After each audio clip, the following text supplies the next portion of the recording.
We live, what it do? We live in the building. You know who it is, Garrzann. We on Twitch and we on YouTube live. Club Built Mogul. Welcome back. We doing this. Yes, you see the title to the video, White Fatigue. They attacked us first. Well, guess what? That don't even matter anymore. Look, we're gonna have a fun one today. Y'all tuning in to a fun episode we about to have. Oh, yeah, let me share my screen. My bad. Hold on. Share my screen. We got the Still Collective back. So we're gonna be showcasing some cool highlights from the NBA, NFL. Today's gonna be NBA since we got the finals and we got all that going on. We're going to be talking about this topic. We're going to be talking about the war, the manufactured war that's happening. And man, join in, join one, join all. If you're on Twitch, this is the first episode we're doing on Twitch where, we're going full-fledged into the conversation. I really should turn you up because y'all can't see me, can you? Hold on. Let me see. Y'all can't see me. Is that it? Is that better? Yeah, y'all can see me better, right? So yeah, without further ado, let's go ahead and get this thing started here. Oh man, I need to get my intro video back up here too. So, as you all may know, Donald Trump came out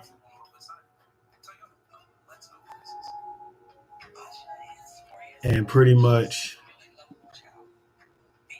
bombed, quote unquote, bombed some sites in Iran.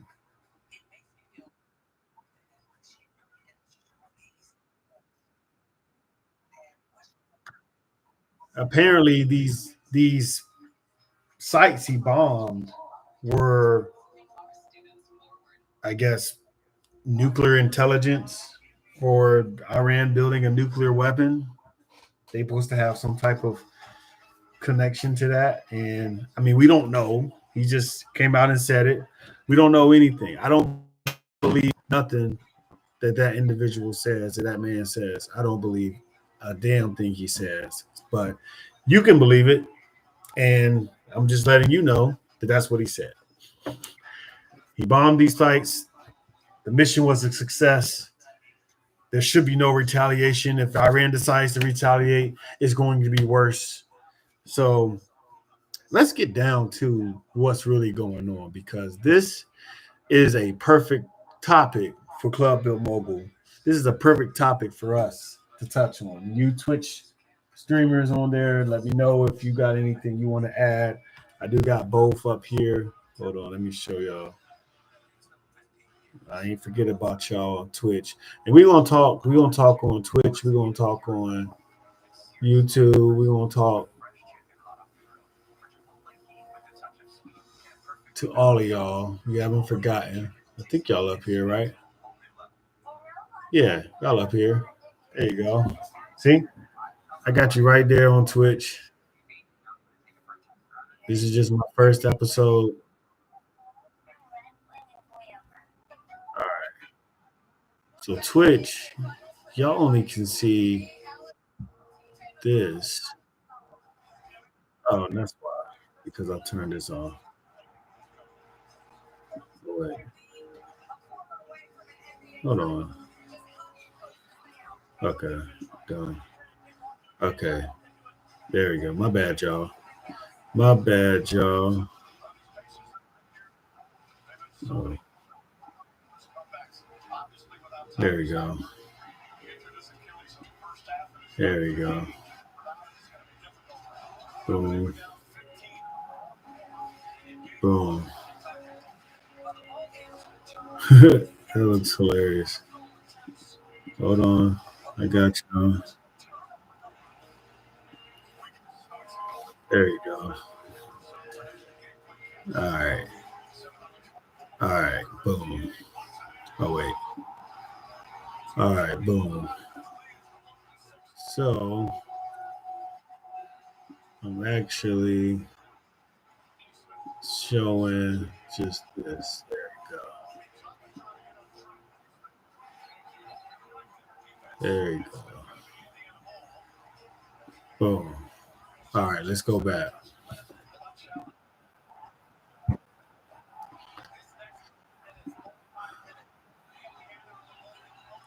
But yeah, so Trump attacks Israel.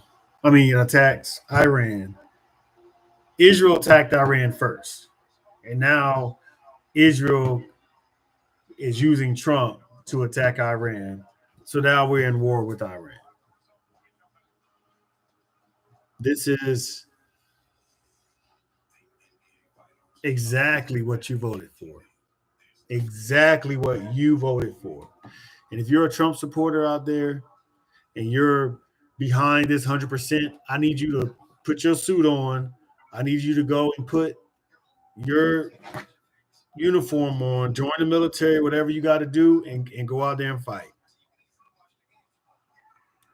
Matter of fact, I need to post that on one of my responses.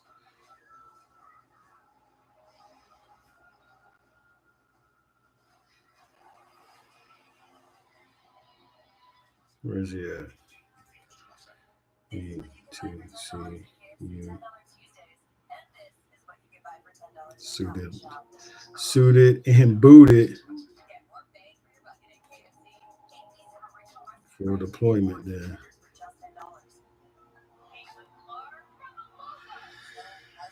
I need to see you suited and booted. If you supported this, I need to see you suited and booted. That's what I need to see. I don't want to hear nothing else. I don't want to hear nothing else. If you're not suited up, then guess what? I don't even care anymore. Who cares? Who cares what you say? You don't stand behind what you say. You don't stand behind what you say. If you're not suited and booted up and you was Trump supporter 100%, you not standing behind your words. And that's just a fact. Guys, I swear this really happened. That's a fact. That's a fact. That's a fact. That's a fact.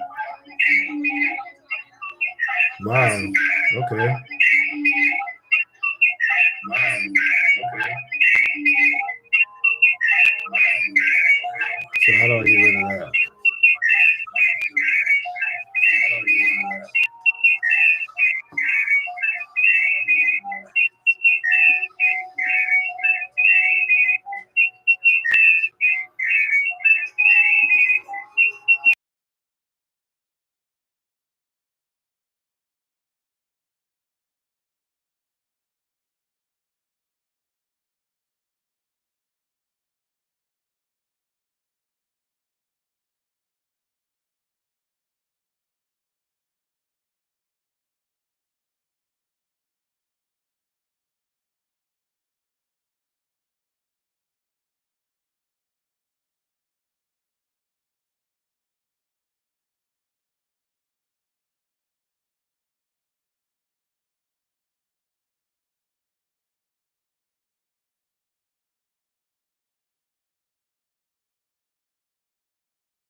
Does it sound better now? Does it sound better now? Does it sound better now? No. Does it sound better now? No. Does it sound better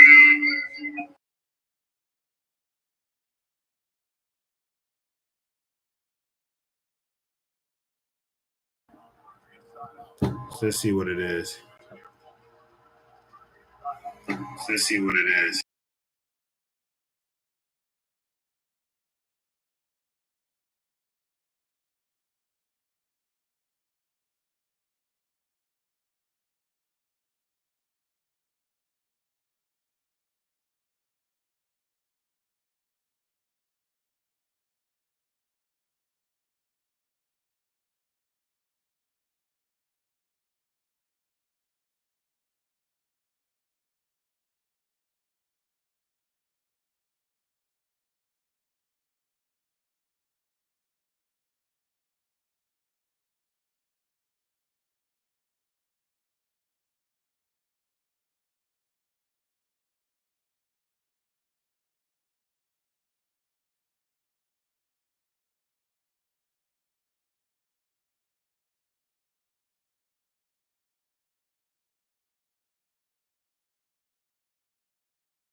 Was that it? Did that fix it or no?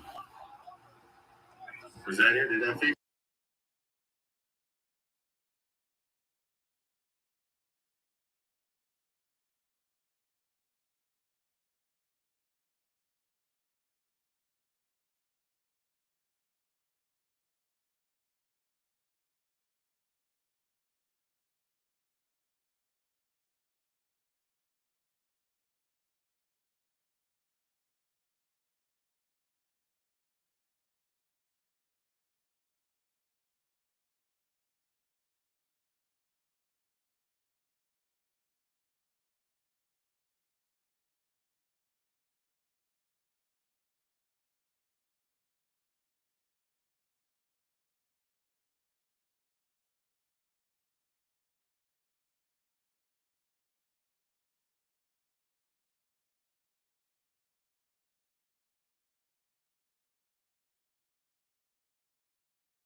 Did this work?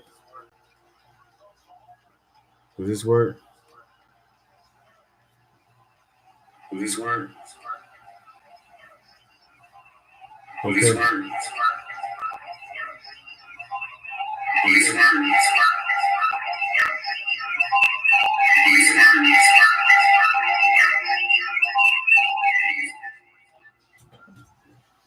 Okay, hold on.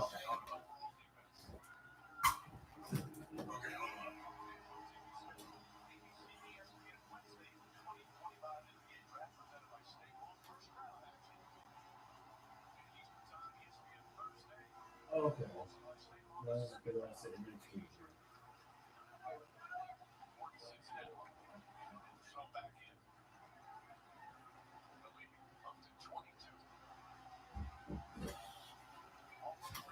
Okay, we're good. So it was because I had the audio on. I can't have the audio turned up on my speakers. It was here. The speakers was it was bouncing off of the speaker audio. So we're good. We're good. We're gonna go back into the show. All right.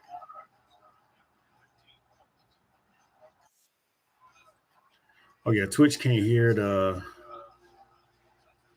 desktop audio.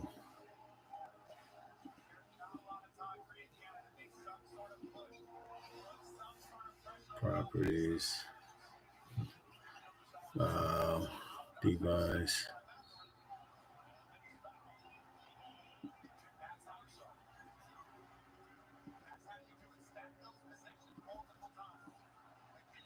Okay, I think we're back. Audio monitoring off. Yeah, game capture. Okay. I think we're good. All right.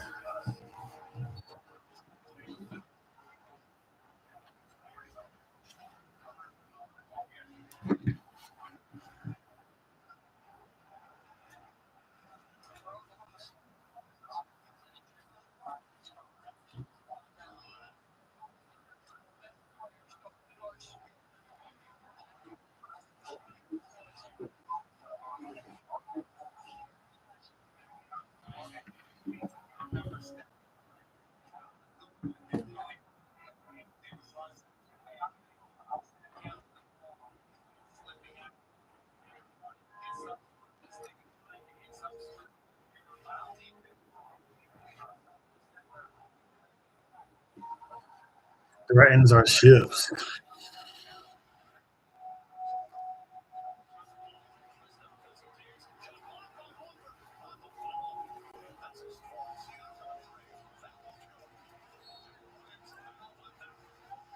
Why are we at this spat with a whole nother country?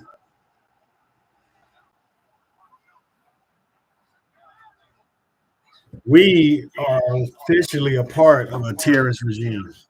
I mean, we've been a part of one, but you can't deny it anymore. You cannot deny it. You can't deny it.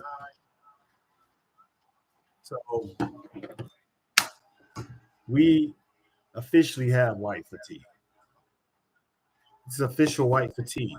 We're tired of y'all always going into war. We're tired of y'all always crying about somebody's attacking you when you're the ones attacking everyone else. We're tired. We're exhausted. Like you haven't had enough yet. You take all the resources, you take all the wealth, you tell where people can go. You say you can't live here, you can't do this, you can't do that. But then you want to cry about other people trying to enact their own ways of doing control of what they have. You want nobody to have control over nothing. So we're done. We're tired. We're not listening to you white folks no more. You don't get the benefit of the doubt anymore. Anytime someone says you're racist, or anytime anyone calls you out, we believe them. Any call out a white person gets, I believe that person that's calling you out. I don't care what it is: pedophile, incest, rape, war crimes, felony crime, murder, suicide, lying, deception, all of that stuff you get called out for. We believe it. There's no more hiding it anymore. And you're doing it to yourself. We're not doing it to you. I'm not doing anything to you. You're doing it to yourself. It's self-inflicted harm right here.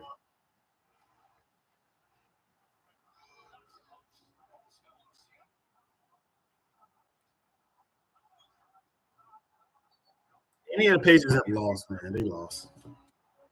I'm gonna turn this off. They lost.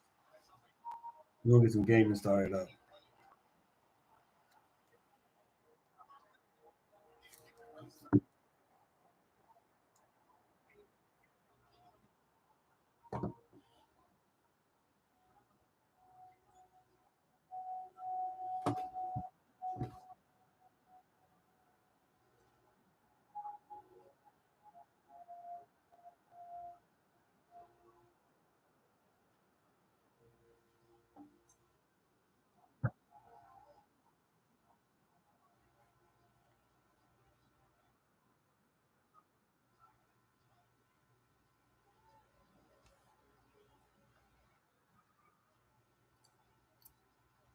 Yeah,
we know he makes things up.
That's a crazy move right there. That's a crazy move.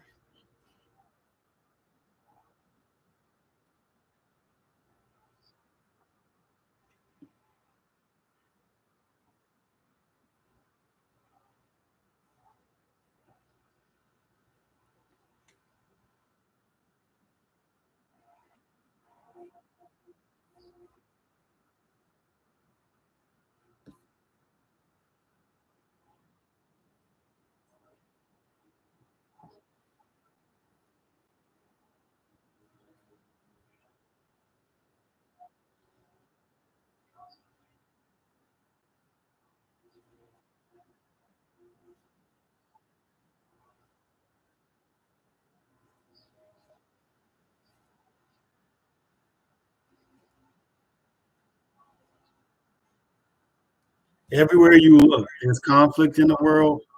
The white person next to it. Everywhere you go, if somebody just got bombed, a country just got colonized, yeah, war crimes across the world, across the lands, it's white folks involved.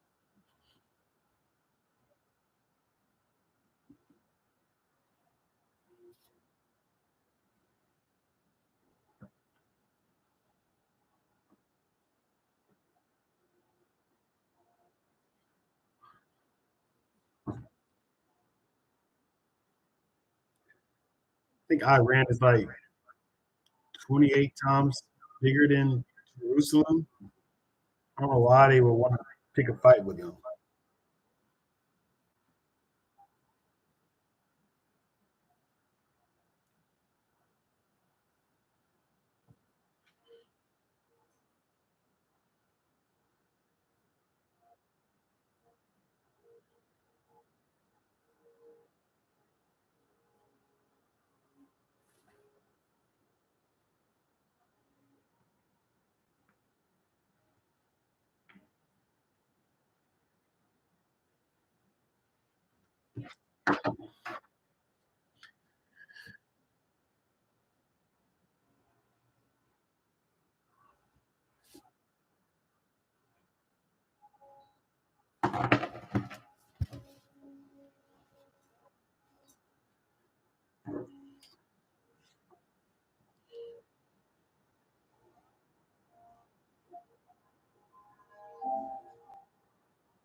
New goal is regime change. I already told you. Why y'all believe everything this person says? Like, you don't believe nothing Trump says.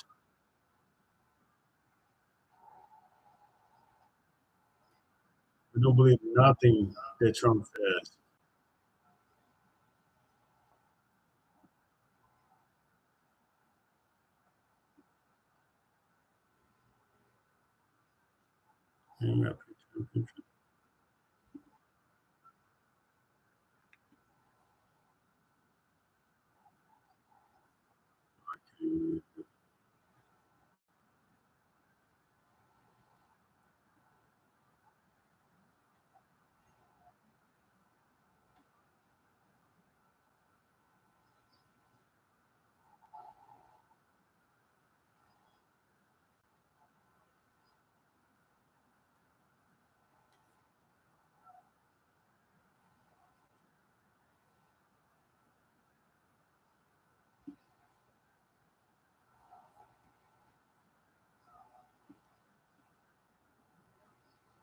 My equipment gets here.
A regime change is what they are after.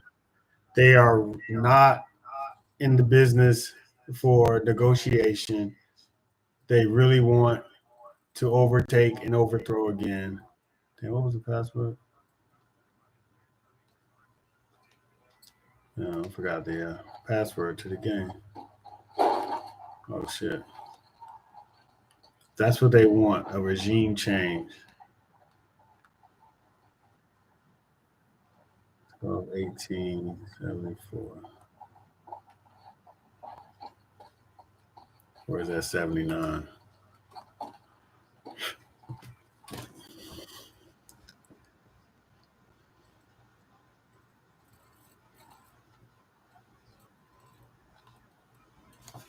Let's see.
Mm-hmm. Mm-hmm.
100%.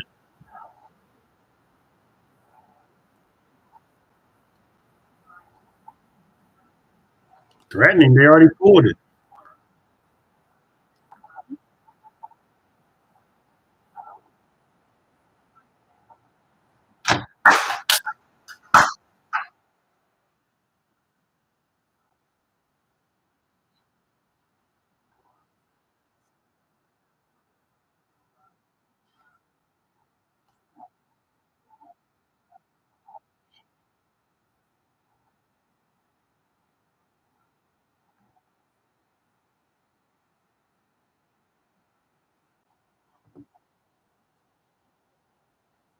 Mhm.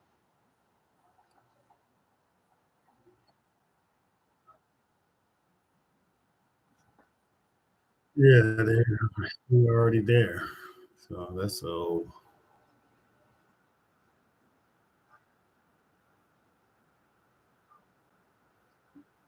Let's check what CNN saying.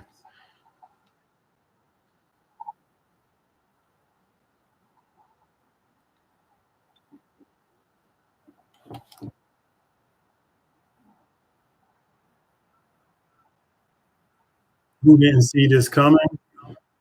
You already knew this was coming.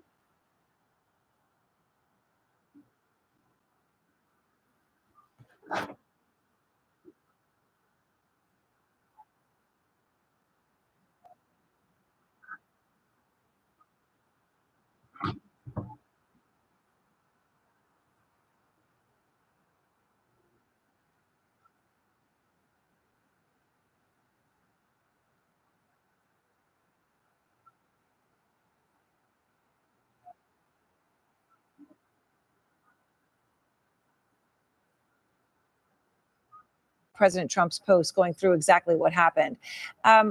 Do you think that your Republican colleague is wrong? My bad, y'all. Well, look, I like Tom Massey. He's a good guy. He has great feelings for this great country that we live in, but he's wrong on this issue. 99% of the military actions that have taken place since World War II the president did not seek approval of Congress. This did not need an approval of Congress. President Trump notified the leaders of Congress that what was happening, not until after those B-2 bombers were up in the air, but we could not have risked the damage to this great mission that was taking place. Look, we decapitated the nuclear ambitions of Iran, which has been a thorn in our side, which has been a terrorist state for some 43 years, ever since the Iranian hostage crisis. So, I know obviously we don't yet know the full extent of what they succeeded at or not. I know the Prime Minister of Israel, Prime Minister Netanyahu, is saying it's unknown, and we're waiting those full assessments. But I am wondering, when you think about, I don't know if you heard Secretary Muniz, who had only good words to say about the military action itself, but was talking about how it's fair to say when you drop bombs on another country, that's an act of war. Are you comfortable with the president going ahead with an act of war that could become a full-blown war with American troops' lives on the line without getting the approval of the people the American people elected to Congress, people like yourself, sir? You're going to kill yourself. Don't ruin the mess. Well, Aaron, this is not an act of war. This was a singular strike to decapitate and take out the nuclear ambitions of a regime that has gone rogue, was rogue from the very beginning, and would not negotiate a deal for peace. President Trump wants peace. I'm telling you one more thing. This should really serve as a message to Xi Jinping. Don't mess with Taiwan. A message to Vladimir Putin. Don't mess with Europe or any of our NATO partners. The United States of America is open for business once again. And that business is making America strong again, making America first so we can be strong for other nations. Now, just over 24 hours after we first reported the U.S. attack on 3 Iranian nuclear sites, major questions remain. How effective were those strikes? Bomb damage assessments still being done. Did Iran move nuclear material prior to the attacks? And if so, where is it? And how will Iran choose to respond? Let's drill down on all of that over this next hour. Tonight, U.S. officials are working to assess the extent of damage caused by yesterday's massive targeted strikes. They caution it is too early to determine whether the country retains some nuclear capabilities. The B-2 bombers involved in what is being called Operation Midnight Hammer have now arrived back in the United States. The operation involved more than 125 aircraft, including some B-2 bombers, which acted as decoys, according to officials. Now, those bombers were reported to be moving west, possibly toward Guam. A CNN analysis of satellite images found the attack on Fordo left behind at least 6 large craters, likely caused by those bunker buster bombs called massive ordnance penetrators, which are designed underground before actually exploding. In central Iran, the country's largest nuclear complex, known as Isfahan, was struck with more than a dozen Tomahawk missiles fired by U.S. submarine. At least 18 destroyed structures above ground could be seen in those images. According to one senior U.S. lawmaker, the key question now is whether Iran had moved any of its highly enriched uranium stockpiles from those facilities. Vice President J.D. Vance and other administration officials have tried to make clear today that regime change is not the objective of the Trump administration with this strike on Iran, but President Trump late today posted on social media saying if the current Iranian regime is unable to make Iran great again, why wouldn't there be a regime change? We're here with CNN News.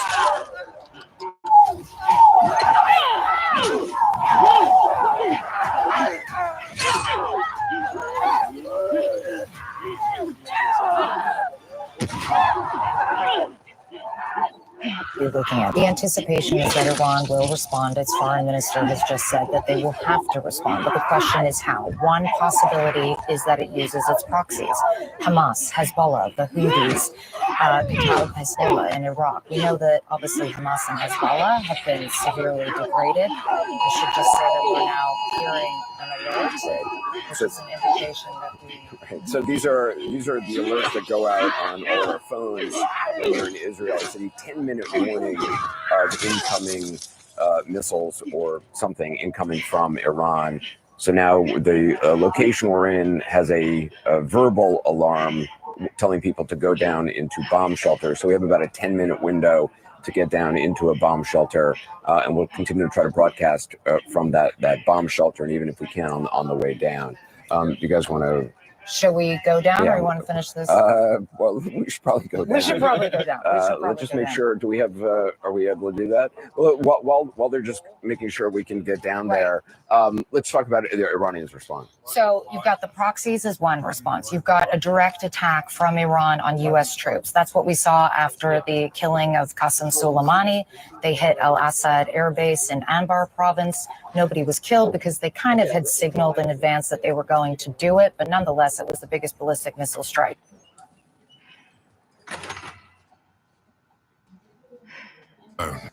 In Israel urged nationals to leave as soon as possible, warning that civilian casualties are rising and the conflict is spiraling. Entering the war. The order we That's the thing. You got all these other countries weapons, are not going to defensive weapons, get involved. offensive weapons to Netanyahu's government in clear. And the U.S.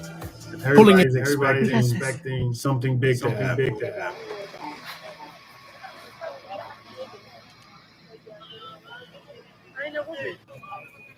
Did you see a way down? No.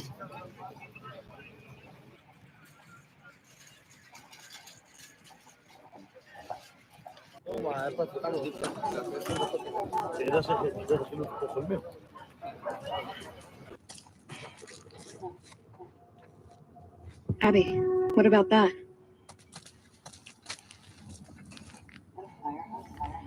Huh. Is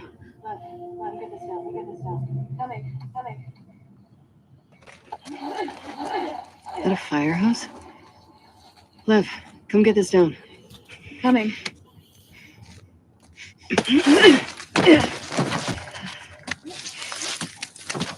Switch the game in a second. We still got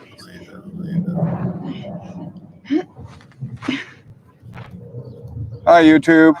Good morning from Toronto on a very muggy day. As you know, hi, YouTube.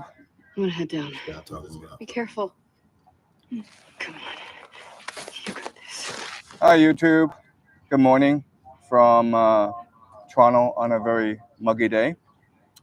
As you know, last night, Trump ordered the bombing of 3 Iranian nuclear facilities, and this will mark the beginning of World War You don't III. even know if So I he have hit both good those news and facilities. bad news. You don't even The know bad if he news hit is those we are facilities. now approaching the end of the world. The good news is this morning I will tell you how the world will end. So I'm going to look ahead and ask the most pivotal question of this coming war, which is, will the United States use ground troops? And as we discussed many times before in previous videos, if the United States were to use ground troops, then they would lose this war, would mark the end of the American Empire, and it would probably ignite the Second American Civil War. And I think most people would be in agreement that using ground troops would be a disaster for the United States, and the United States should avoid using ground forces to the best of its ability. That said, I'm going to use game theory to explain to you why they will still use ground troops against Iran, even though it's a really, really bad idea. In fact, it would be a catastrophe. Okay, so let's do some game theory analysis.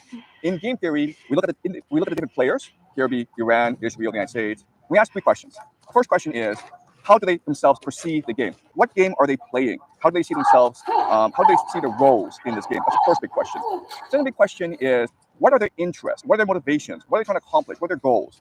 And the third big question is, then is, given their role and given their interests, what is their optimal strategy in trying to achieve their goals? Okay. So given these 3 questions, we're going to look at how Iran, Israel, and the United States will play this game in this war. Okay, so Iran's pretty easy to do, so we'll start with Iran. Iran perceives this war as the opportunity to achieve really important national strategic goals. The first is to create national unity and to further legitimize the authority of the regime. As you know, because of sanctions and because of mismanagement, because of corruption, this regime in Iran is not very popular. But if the Americans are coming to invade and overthrow the regime and sow chaos and destruction, then the people are going to solidly unite behind the government, no matter what government it is. Also, the Iranians see this as the best opportunity in a long time to finally destroy the American presence in the Middle East by forcing Americans into a quagmire that they cannot extricate themselves from. As we've discussed many times, supply issues in Iran will be a huge problem for the American military. They can get in, but it's going to be very hard for them to get out.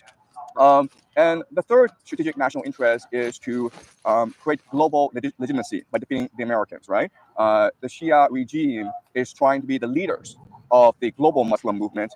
And if they were to defeat the Americans in Iran, then they would become the de facto leaders of all Muslims in the world, surpassing Saudi Arabia. So those are the 3 major national strategic interests of Iran. And another question then is, how would Iran force Americans to invade? What is the optimal strategy in this regard? Because remember, the Iranians, they're not going to be able to beat the Americans in a conventional war. They don't have the technology, they don't have the weapons, they don't have the financing that the Americans do. So they're going to have to trap the Americans in Iran, encircle them, and cut off the supply lines and force negotiated surrender. Okay, that's the optimal strategy of the Iranians. So why would the Americans be lured into attacking Iran on Iran's terms? Well, there's a concept in geopolitics and global science called the escalation ladder. The idea of the escalation ladder is that before a full-blown war can start, there has to be a certain process of escalation. And in this theory, the Americans have something called escalation dominance, which means that the Americans can always choose to use nuclear weapons if they feel they are losing this war. They are the hegemon, they are the global hegemon, and the Iranians are the underdog. So in theory, what they teach you in political science is that the hegemon has the advantage of escalation dominance. What I'll show you today is actually this theory doesn't really work, because escalation dominance, what it does is it forces you into reactions that may be against your best interest. So let me use a metaphor. Let's just say there's a bully in a high school, and he's been bullying people for a year now, and he's the biggest guy in the school. He's really mean, and everyone's afraid of him. He has a reputation for being a thug, and that's why he's able to accomplish what he wants to accomplish. Now let's just say that you're half his size. You want to start a fight with him. Well, you think that would be against your advantage. But one advantage you have in this fight is you can control the terms and engagement. You can calibrate your actions in order to elicit responses that are to the detriment of the bully. Okay, so what I mean by that is, if the bully punches you, well, you have options. You can choose to go for the principal, you can choose to not do anything, or you can choose to fight back. Okay, you have some options. But if you were to punch the bully would have actually no choice to punch you back. If he relents, if he compromises, he loses all credibility in the school. So he has absolutely no choice in the matter but to punch you back harder than you punched him. And what this means is there are ways for you to calibrate your attack so that the bully is trapped. Okay, so for example, you might say some bad things about him behind his back, then he responds, And anyway, the point of the matter is, even though the bully is supposed to be the stronger player, he's forced by his reputation to respond in a certain way that you can control and calibrate. Same situation here with Iran versus the United States. The United States is a global hegemon. If Iran were to close off the Strait of Hormuz, if it were to attack Saudi Arabia, if it were to attack American bases in the Middle East, then the Americans must respond in a way that demonstrates escalation dominance, okay? And so by slowly and methodically and steadily provoking the Americans in a way that seems fair and reasonable, then Iran can slowly force the Americans into evading Iran, okay? So it's a gradual process, but the Iranians can do this. Remember, it's the Americans who first launched the first strike against the Iranians, and so the Iranians can now calibrate response in order to slowly trap the Americans in the Middle East. Okay, so from the Iranians' perspective, the optimal strategy is to force Americans to use ground troops to invade Iran, and they can accomplish that by carefully calibrating responses in a way that forces the Americans to respond more harshly until finally the only option really is to use ground troops. Okay, that's the Iranian case study. Now let's look at the Israelis. Okay, the Israelis and the Americans seem to be allies in this war. But the reality is the Americans and the Israelis have divergent interests. America is the global hegemon. Therefore, it wants to be able to balance forces in the Middle East. Yes, it supports Israel right now, but if Israel were to become too powerful over time, then the Americans would start to back Saudi Arabia, Turkey, Egypt. Okay, the Americans must maintain balance of power in the Middle East. The Israelis, on the other hand, want to be the dominant hegemon in the Middle East. There's something called the Greater Israel Project that among certain circles in Israel is an extremely influential idea. Okay? And the idea is very simple. They believe that in the Bible, Yahweh, their God, gave the promised land to Abraham. That's a covenant. The promised land, though, extends from the Nile to the Euphrates. That basically the entire Middle East is supposed to be what Yahweh promised Abraham. And there's a fanatical faction within the Israeli government that seeks to accomplish the promised land. And of course, if that were the case, then the main adversaries to this project would not be the Iranians or the Saudis. It would actually be the Americans. Okay? Because to accomplish the Greater Israel Project, then Israel needs to remove America from the Middle East. So how can Israel do this? Well, let's just say, just hypothetically speaking, the Americans were to invade Iran with ground troops. And they're stuck there for years and years, and they get nowhere. Now the American empire collapses. The American people revolt against the invasion of Iran. They refuse to serve. They burn their draft cards, as they did in Vietnam. There's civil chaos. There's an emerging civil war in America. And now the American military is forced to retreat from the Middle East. What would happen in that situation? Well, the moment that the American empire dies, the empire of Israel is born. Why? Because controlling the Middle East, the American military controlling the Middle East is called CENTCOM, Central Command. They have bases, they have weapons, they have soldiers. If the American nation were to retreat from the Middle East, it does not mean the American military goes away. All it means is the American military will now become absorbed into the nation state of Israel, making Israel the de facto hegemon of the Middle East. Okay? That's the long-term play of Israel. It does Israel absolutely no good to defeat Iran. They need to both defeat Iran and America. The best way to do that is to entangle both into war that will destroy the militaries of both nations. Okay, that's the optimal strategy for Israel, and that requires the Israelis to persuade the Americans to use ground troops to invade Iran. Okay? That's the Israel case study. Now let's look at America. Obviously, America does not want to use ground troops because the moment that Americans start dying in the Middle East, the moment that they institute a draft, it will create chaos in America. People are going to protest, people are going to revolt. Politically speaking, it will be a quagmire. What the American empire wants to do is use bombing, propaganda, and financing, and this is what we discussed last video, to overthrow the Iranian regime, the Ayatollah, and install a more friendly regime that they can control. And in that way, they can control all the resources, the oil of the Middle East, and they can control global trade as well. They have to do this as a response to Putin's invasion of Ukraine, which really put the American empire on the back foot. Okay, so that's the optimal strategy of the American empire. Okay, to overthrow the regime with as little casualties as possible. Hopefully through bombing, decapitation strikes, killing the Ayatollah, special forces strategy, basically. Okay, but the person leading the American empire right now is Donald Trump. And if we look at what he wants, it's actually different from what the American empire wants. Let's ask yourself the question: what game is Donald Trump playing? Does he really care about Iran? Does he really care about the Middle East? Does he really care about Israel and Zionism and the Greater Israel Project? My guess is he does not care. What he cares about is maintaining his political authority and power within the United States. He also cares about destroying the global elite that in his mind robbed him of power in 2022. Remember, for Trump, the 2020 elections were stolen from him. It's something that he's been adamant about for the past 4 years. In fact, he stews over it. So he wants to get back at the global elite who stole the American election from him. He also wants to make sure he stays in power. That means destroying the global elite and the American empire. Okay, so it's really a struggle between America First, represented by Donald Trump, and American empire. And you would think that this war between American First people and the American empire would mean that Donald Trump would not use ground troops in Iran. What better way to destroy the American empire than to give it what all that it wants? Okay, what better way to destroy the American empire by making it arrogant, and by giving it all it wants, and by putting it in a situation that it cannot possibly win, right? So the idea is at first Donald Trump will seem to want regime change in Iran, and he may commit ground troops. But as the American people start protesting, as there's violence and civil strife within America, as American soldiers start to die in Iran, as the global economy collapses, then Donald Trump's going to want to change his mind, right? But the American empire is fully committed to winning this war. It wants to all in. It refuses to surrender. And now a topic emerges between the American empire and America First. And Donald Trump can now aggravate this tension by standing America First over the American empire. And this would lead to a civil war. And you think this is a bad thing, but a civil war and an unwinnable war in the Middle East are going to greatly enhance the power and authority of Donald Trump. So much so that he would probably be able to capture a third term. Okay, so it's really interesting in that all three major players, Donald Trump, Israel, and Iran, want America to use ground troops in Iran for their own selfish, individualistic purposes. And that's why I think ground troops will eventually be used in Iran. And I think what will happen is that basically all three players, Iran, Israel, and Donald Trump, will get exactly what they want. Israel will be able to remove America from the Middle East and become the empire of Israel. Iran will unite the Muslim world behind his leadership. And Donald Trump will probably get his third term.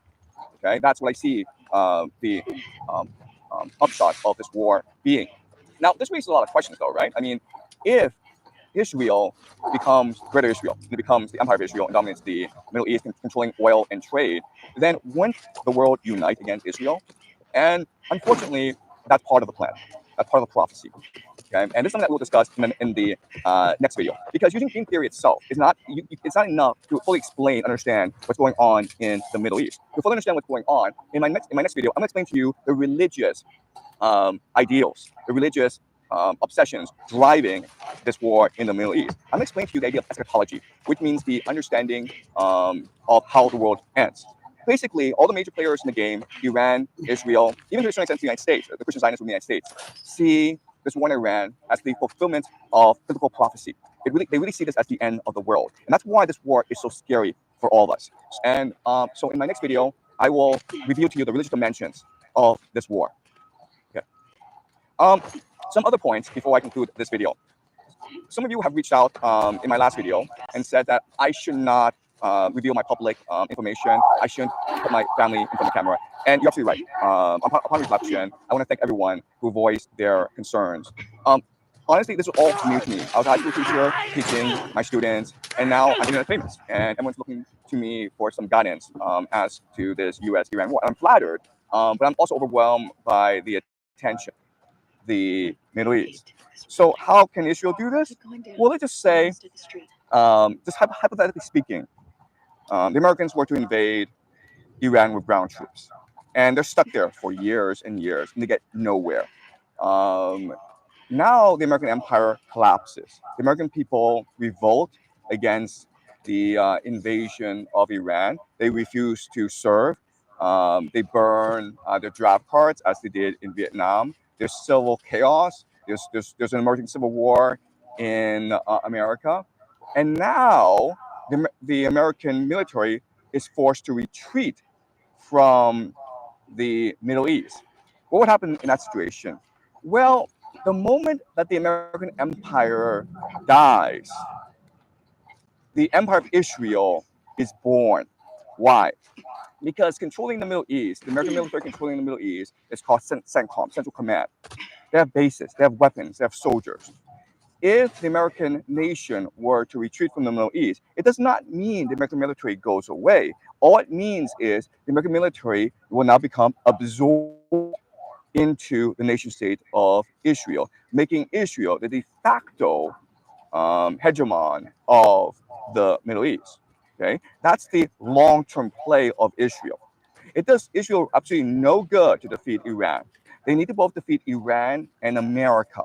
The best way to do that is to entangle both into a war that will destroy the militaries of both nations. Okay, that's the optimal strategy for Israel, and that requires the Israelis to persuade the Americans to use ground troops to invade Iraq. Okay, that's the Israel case study.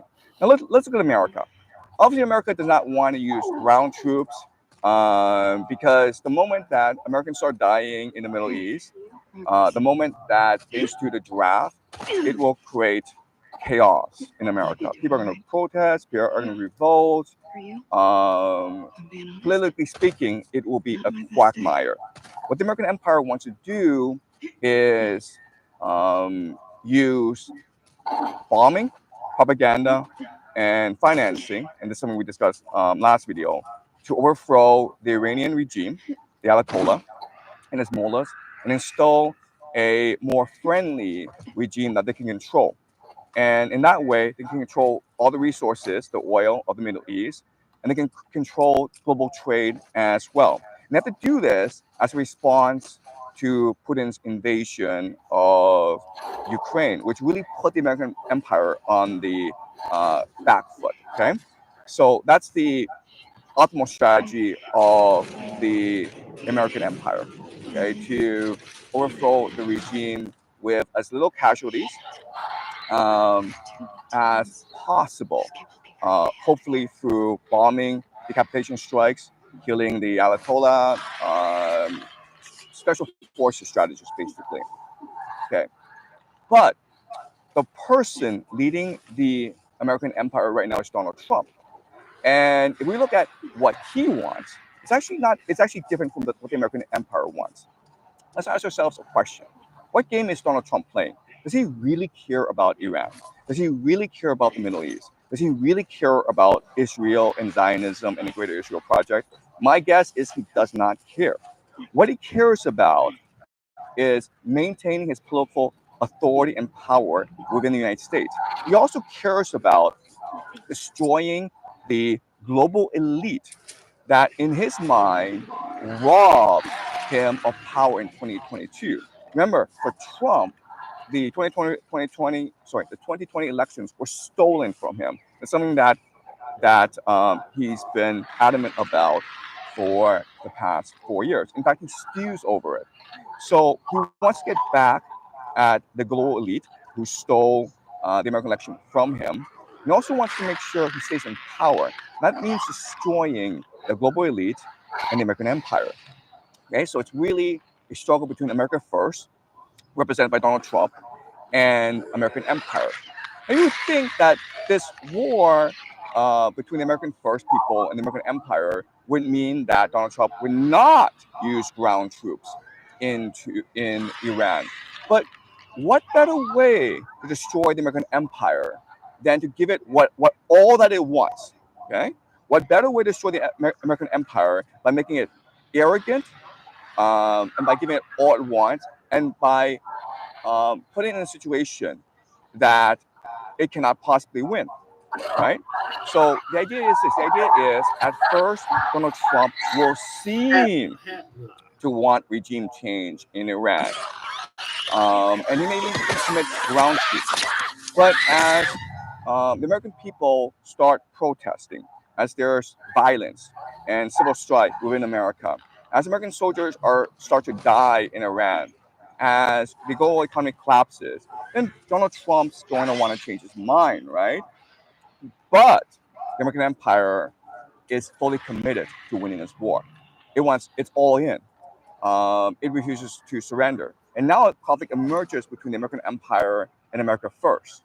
And Donald Trump can now aggravate this tension by standing with America first over the American empire, and this would lead to a civil war. And you would think this is a bad thing, but a civil war and an unwinnable war in the Middle East are going to greatly enhance the power and authority of Donald Trump. So much so that he would probably be able to capture a third term. Okay, so it's really interesting in that all three major players, Donald Trump, Israel, and Iran, want America to use ground troops in Iran for their own selfish, individualistic purposes. And that's why I think ground troops will eventually be used in Iran. And I think what will happen is that basically all three players, Iran, Israel, and Donald Trump, will get exactly what they want. Israel will be able to remove America from the Middle East and become the Empire of Israel. Iran will unite the Muslim world behind its leadership. And Donald Trump will probably get his third term. Okay, that's what I see the upshot of this war being. Now, this raises a lot of questions, though, right? I mean, if Israel becomes Greater Israel, and it becomes the Empire of Israel and dominates the Middle East, controlling oil and trade, then wouldn't the world unite against Israel? And unfortunately, that's part of the plan. That's part of the prophecy. Okay, and this is something that we'll discuss in the next video, because using game theory itself is not enough to fully explain and understand what's going on in the Middle East.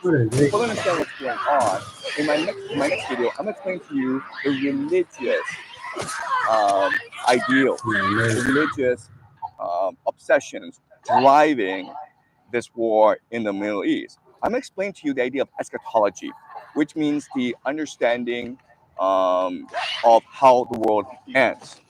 Basically, all the major players in the game, Iran, Israel, even to a certain extent the United States, the Christian Zionists in the United States, see this war in Iran as the fulfillment of biblical prophecy. They really see this as the end of the world. And that's why this war is so scary for all of us. And so in my next video, I will reveal to you the religious dimensions of this war. Okay. Some other points before I conclude this video. Some of you have reached out in my last video and said that I should not reveal my public information. I shouldn't put my family in front of the camera. And you're absolutely right. Upon reflection, I want to thank everyone who voiced their concerns. Honestly, this is all new to me. I was not a teacher teaching my students, and now I'm in the Navy, and everyone's looking to me for some guidance as to this U.S.-Iran war. And I'm flattered, but I'm also overwhelmed by the attention.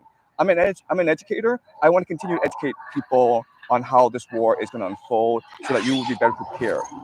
I see that as my mission. And so I'm going to continue making videos. I'm going to continue explaining to you, using game theory, how this war might unfold. But I now understand that the internet can be a scary, crazy, insane place. So I'm now have to be much more careful about my public profile, and I have to be a lot more careful about protecting my family. Okay, so I'm gonna keep on making videos, but I apologize if you reach out and I don't really answer you. That's an interesting take, but we'll see. That's going to take a lot. A short time ago, the U.S. military carried out massive precision strikes on the 3 key nuclear facilities in the Iranian regime, Fordow, Natanz, and Esfahan. Everybody heard those names for years as they built this horribly destructive enterprise. Our objective was the destruction of Iran's nuclear enrichment capacity and a stop to the nuclear threat posed by the world's #1 state sponsor of terror. Tonight, I can report to the world that the strikes were a spectacular military success. Iran's key nuclear enrichment facilities have been completely and totally obliterated. Iran, the bully of the Middle East, must now make peace. If they do not, future attacks will be far greater and a lot easier. For 40 years, Iran has been saying death to America, death to Israel. They've been killing our people, blowing off their arms, blowing off their legs with roadside bombs. That was their specialty. We lost over 1,000 people, and hundreds of thousands throughout the Middle East and around the world have died as a direct result of their hate. In particular, so many were killed by their general, Qasem Soleimani. I decided a long time ago that I would not let this happen. It will not continue. I want to thank and congratulate Prime Minister Bibi Netanyahu. We worked as a team like perhaps no team has ever worked before. And we've gone a long way to erasing this horrible threat to Israel. I want to thank the Israeli military for the wonderful job they've done. And most importantly, I want to congratulate the great American patriots who flew those magnificent machines tonight, and all of the United States military on an operation the likes of which the world has not seen in many, many decades. Hopefully, we will no longer need their services in this capacity. I hope that's so. I also want to congratulate the chairman of the Joint Chiefs of Staff, General Dan Raisin-Kane, spectacular general, and all of the brilliant military minds involved in this attack. With all of that being said, this cannot continue. There will be either peace or there will be tragedy for Iran far greater than we have witnessed over the last 8 days. Remember, there are many targets left. Tonight's was the most difficult of them all, by far, and perhaps the most lethal. But if peace does not come quickly, we will go after those other targets with precision, speed, and skill. Most of them can be taken out in a matter of minutes. There's no military in the world that could have done what we did tonight, not even close. There has never been a military that could do what took place just a little while ago. Tomorrow, General Kane, Secretary of Defense, Pete Hegseth will have a press conference at 8 a.m. at the Pentagon. And I want to just thank everybody, and in particular, God. I want to just say we love you, God, and we love our great military. Protect them. God bless the Middle East. God bless Israel, and God bless America. Thank you very much. Thank you.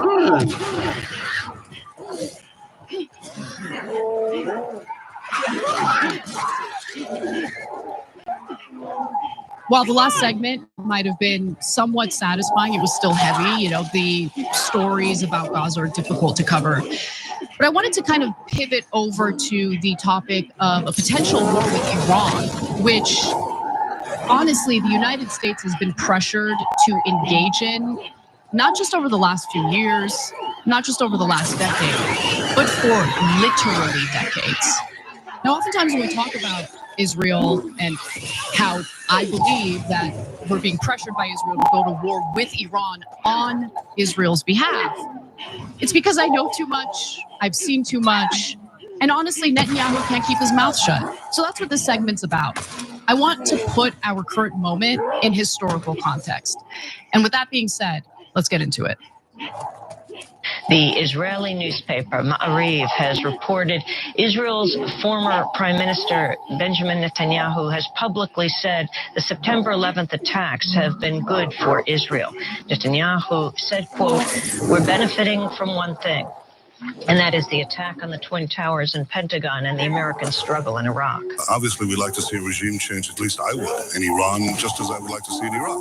The question now is a practical question.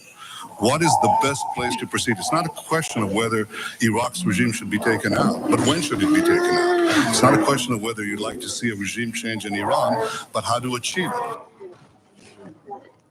That clip that you just watched featuring Israeli Prime Minister Benjamin Netanyahu was from September 12th, 2002.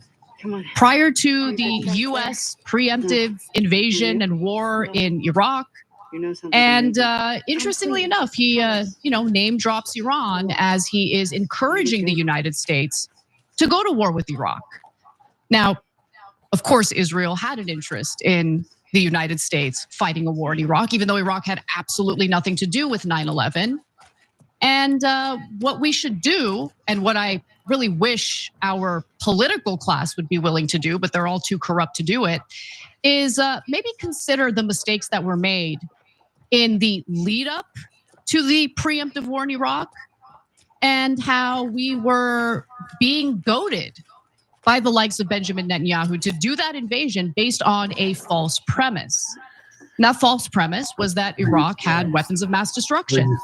Obviously, we did the invasion. It was a complete and utter disaster. There were no weapons of mass destruction.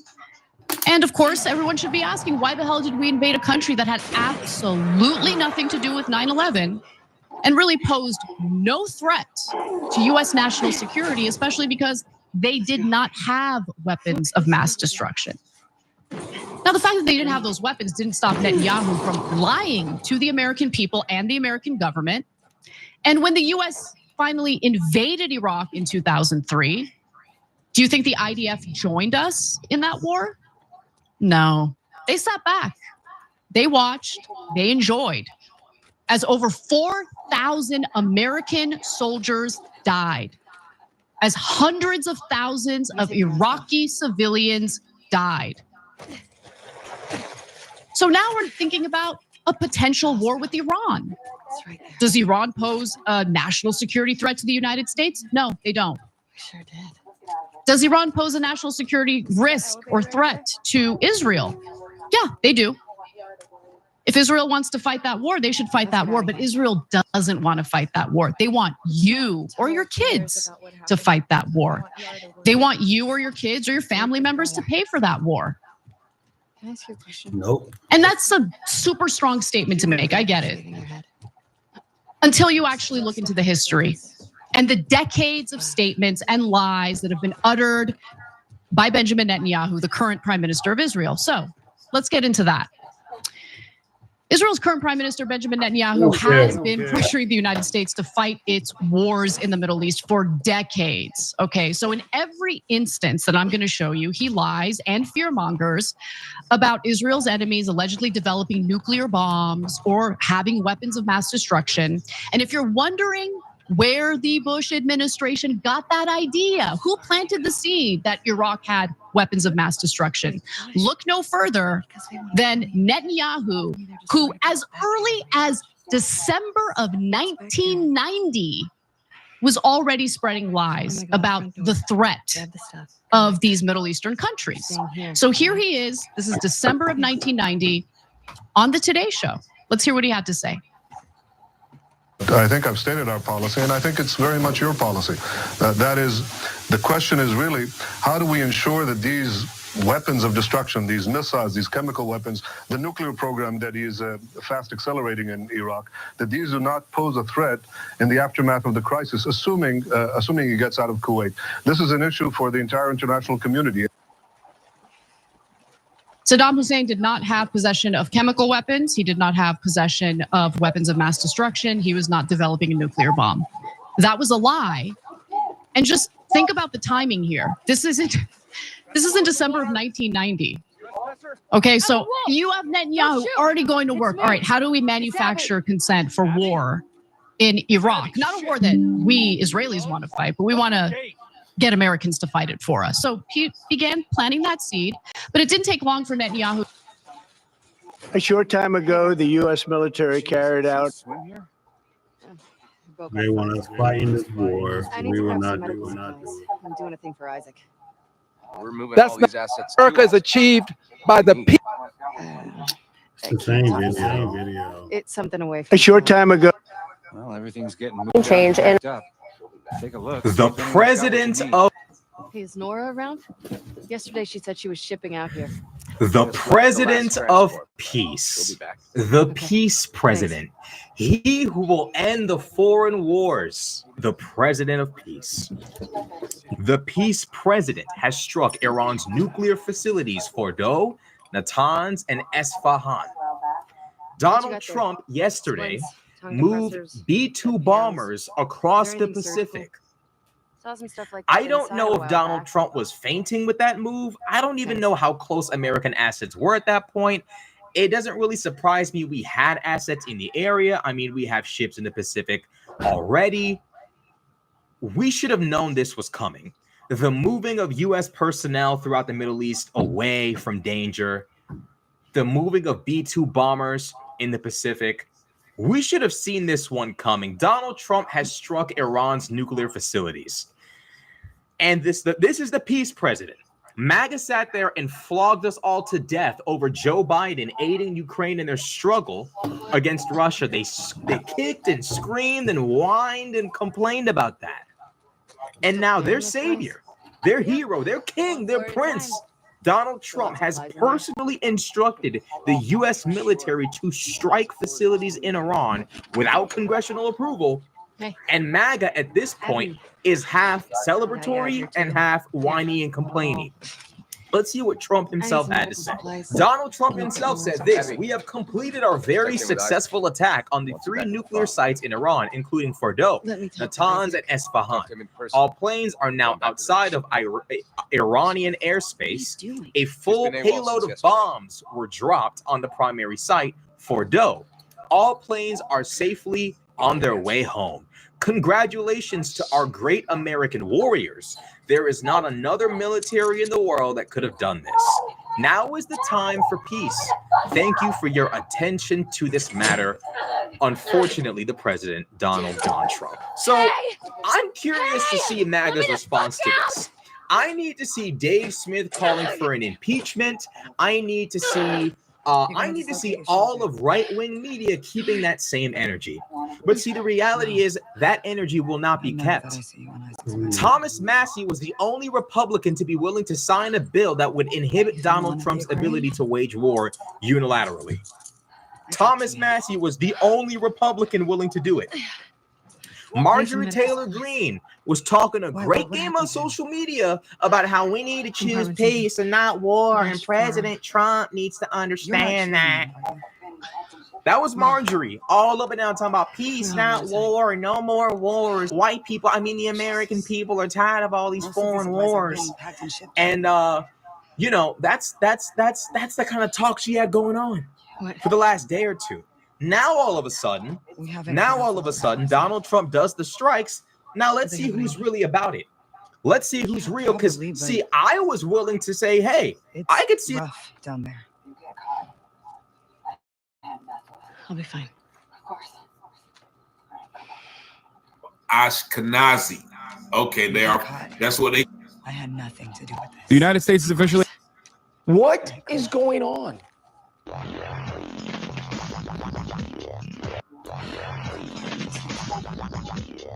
Oh my goodness. So we have all been holding our breath. I mean the world, okay? When I mean all.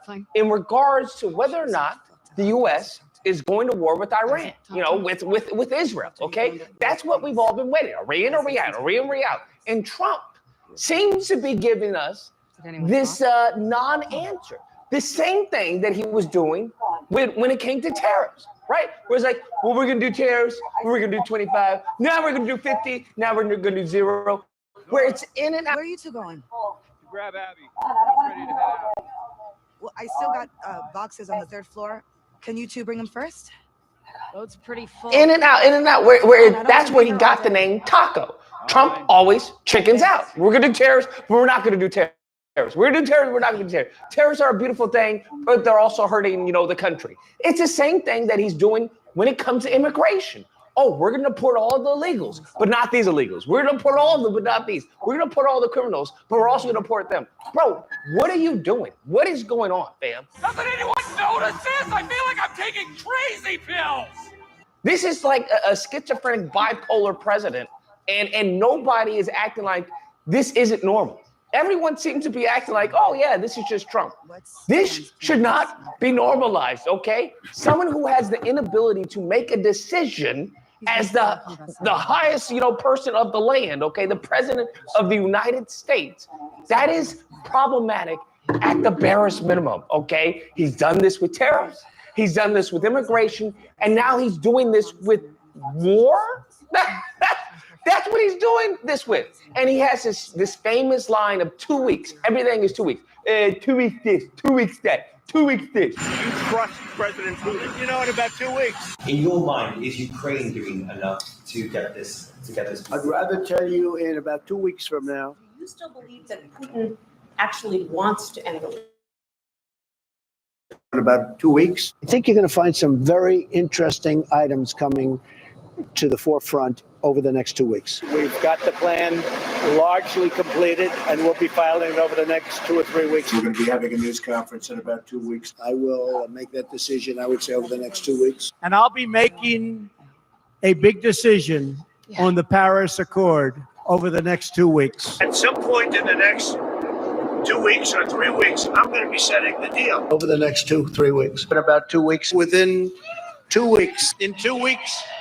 In 2 weeks. You'll be hearing about it a lot more in the next 2 weeks. Maybe in 100 years from now, maybe in 2 weeks. I will make my decision whether or not to go within the next 2 weeks. Come on now, dog.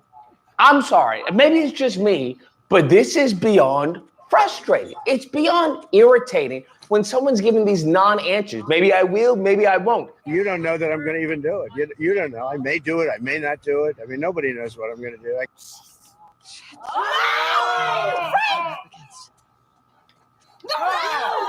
Bro, we talking about freaking, American lives. We talking about American tax dollars, American lives, like the security of the country. Like there's a litany, there's a ripple effect of whether or not you choose to go to war with Iran on behalf of Israel because of nukes, okay? That's the whole point. And what makes this terrifying, bro, what makes this absolutely diabolical is his staff are nothing but loyalists. Listen to me, nothing but loyalists. They're nothing but yes men. That's all they are, because they're all low IQ simpletons. They want to talk about DEI, more DEI. And in the meantime, between time, their warped version, right? Their warped definition of DEI is literally his cabinet, bro. No one on his cabinet is qualified for the positions they have. Like damn near no one. Damn. And that's what he wants. He wants to put them in a position where they have nowhere to go. You saw how he freaking destroyed Elon Musk, bro. You saw what he did to them. That's what he wants to do to his entire cabinet. We're like, hey, if you say no to the king, you're done. You're finished. It's game over. That's why he's put these people in these positions. And we have such person as Tulsi Gabbard. Now, the intelligence committee has said, a community has said, hey, they ain't got nukes, bro. I don't know what Netanyahu is saying. They ain't got that capability, bro. It's just not happening, all right? Now, this has been said multiple times, all right? Despite Netanyahu, since he was, knee-high to a horse, talking about we gotta stop Iran, all right? We gotta stop Iran. He was asked about this on Air Force One, which Trump said, Tulsi's wrong. Okay, Tulsi's wrong. I had a feeling that they have had the capacity to do this, and I'm just like, what do you mean you had a feeling, fam? You've always said that you don't believe Iran should be able to have a nuclear weapon, but how close do you personally think that they were to getting one? Because Tulsi Gabbard testified in March that the intelligence community said Iran wasn't building a nuclear weapon. I don't care what she said. I think they were very close to having it. I don't know, man. I feel like I'm going crazy. This man just said to his intelligence community that, hey, whatever information you have, whatever intel you have is trumped by my feeling. That's what it is. What happens to the whole facts? Don't care about feelings. On a second go about, he's asked about, hey, well, you had your intelligence community who says that they don't have nukes, right? They don't have that capacity. And he's like, well, they're wrong. Who said that? They're like, Tulsi Gabbard. Well, she's wrong. She's wrong. What intelligence do you have that Iran is building a nuclear weapon? Your intelligence community has said they have no evidence that they are at this point. Well, then my intelligence community is wrong. Who in the intelligence community said that? Your director of national intelligence, Tulsi Gabbard. She's wrong. Now, Tulsi has said on record, they ain't got that, bro. We got the transcripts, bro. We got the transcripts. She said that. She has since, in light of this criticism from Trump, right? In light of him constantly saying she's wrong, she doesn't know what she's talking about. She has now flipped the script and said, well, the dishonest media, they're blaming the media, fake news media. The dishonest media took my words out of context. That's what you have to understand. Bro, this is cuckoo for Cocoa Puffs, bro. This is cuckoo for Cocoa Puffs. You can miss me Victim with this mentality, nonsense, man, because that's exactly what this is. This is nonsense. You're now telling me that you're going to flip-flop because Trump didn't like what you were saying? He didn't like the facts? And now you're going to try and change the facts and blame the media, use the media as your scapegoat? What are we dealing with, bro? What are we talking about? Is everyone just lost their marbles? I don't understand what is going on. This is insane. This is absolutely insane that everyone is just changing the story to fit Trump's narrative.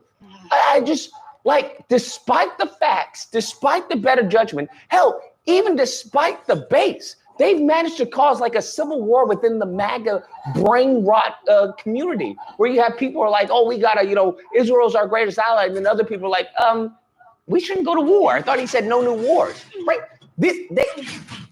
This is wild, bro. This is cuckoo for Cocoa Puff, bro. I feel like I'm watching a sitcom. This doesn't even feel like real life. No, God, please, no. So if that's the case, if everyone in his cabinet is just going to flip the script, change their views, change their perspective of what Trump says, despite whether or not it aligns with the truth, with the facts, with the reality of the situation, then we're screwed. It's as simple as that. There is no Mike Pence in that cabinet, unfortunately. There is no Mike Pence. So if they want to do a January 6th and they want to give him another, hey, Trump needs to be in office for a third term because y'all stole his second term, right? Well, he needs to have 3 terms. That's what we need. They will do that, and they won't have anyone in that cabinet who says, no, that's crazy. You guys are crazy. We're not doing that. This is where we are, bro. This is where we are, and this should be troubling for everyone with an IQ above room temperature. Anyways, guys, that's the video. Let me know what you guys think. Whether or not you believe Lucas, I trust Trump, okay? Like the press secretary said. Surgery. Great. I hear you. Over there. The average weight for a man.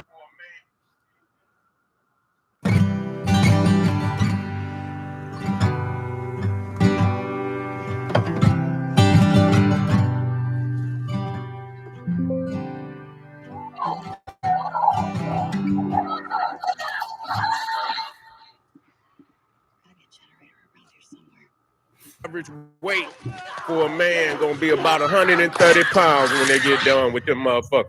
Motherfuckers over there eating dirt.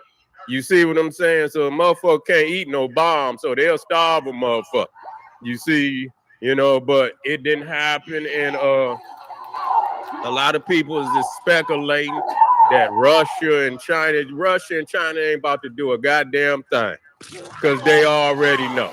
Russia is bogged down in Ukraine, and a lot of people think that maybe China might try to get into it. I don't believe, well, you know what? A lot of the oil, is coming out of the Persian Gulf, is going over to China, but, why do that when you got Russia? You see, you got Russia above, right above you where you could get, because, listen, if it's going to go down, let it go down. China's Navy is not built like the American Navy. It's not built that way. They Navy is a defensive Navy. You see what I'm saying? Them motherfucking aircraft carriers, them motherfuckers United States got 11 aircraft carriers. You feel what I'm saying? 11. With motherfucking 100-something goddamn fucking fighters on each one of them motherfuckers. You see what I'm saying? So, I mean, that's not even, a lot of people think because China has the biggest navy in the world. But United States technology is more advanced in that area. Is more advanced in that area. So shit, you know, they not ready to go out on that water like that. Believe you me. They not ready to go out there. And plus they got them motherfucking, you know, them nuclear subs and shit. You can't even hear them motherfuckers. Goddamn, you know, China goddamn subs. Them motherfuckers, you ever heard them old ass cars when they come down the street and shit? Yeah, them motherfuckers, you can hear them. You know what I'm saying? They ain't developed on that level yet. You know, they got some nuclear things, but they got a lot of old shit. Russia got a lot of old shit. You know, they still, you know, them tanks. They say Russia got about, I don't know how many goddamn tanks. Some of them motherfuckers they used in World War II. You see what I'm saying? They got tanks and shit. They count tanks that they didn't use in fucking World War II. So what the fuck is y'all talking about? People say China ain't behind. I tell you what, people keep saying that. I see you out there. We've been on this land, Black Indian. I see you say China not behind. I tell you what, let's explain this. Yeah, they got 2 aircraft carriers, and I tell you.